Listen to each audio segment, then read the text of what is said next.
Last night, I heard footsteps upstairs. The problem is, I live alone. At first, I tried to ignore it. Old houses make sounds. Right, pipes expand, wood creaks, roofs settle. But these weren't random noises. They were slow, heavy, and deliberate. Step, pause, step. I sat there on the couch, frozen, eyes locked on the ceiling. My TV was still playing, but I couldn't hear it anymore. Every sound in the room disappeared except for those footsteps. After a few seconds, they stopped. I told myself it was nothing, maybe a squirrel or a branch on the roof. I even laughed at how paranoid I was. But then the footsteps started again. Only this time, they were moving toward me. The ceiling groaned with each step, like weight shifting above my head. I grabbed my phone, turned on the flashlight, and forced myself to look. Nothing. Silence. That night, I barely slept.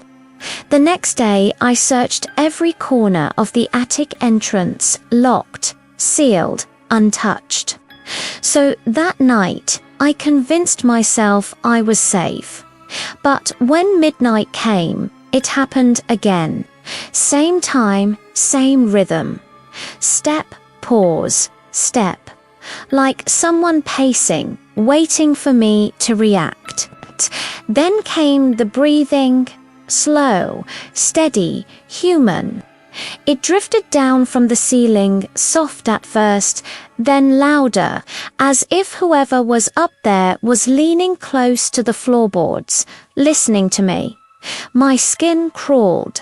I wanted to run, but curiosity held me still. I had to know. So I pulled down the attic ladder. The hinges shrieked as dust rained from the hatch.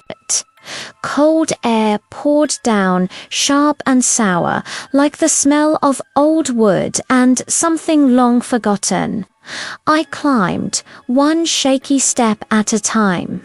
The flashlight's beam trembled across boxes and furniture covered in sheets. Nothing moved, just silence.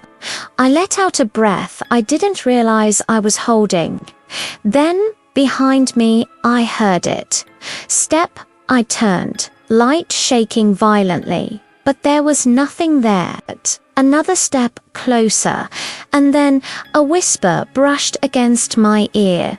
"Why are you here?" The light flickered and went out. I dropped it. Darkness swallowed the room.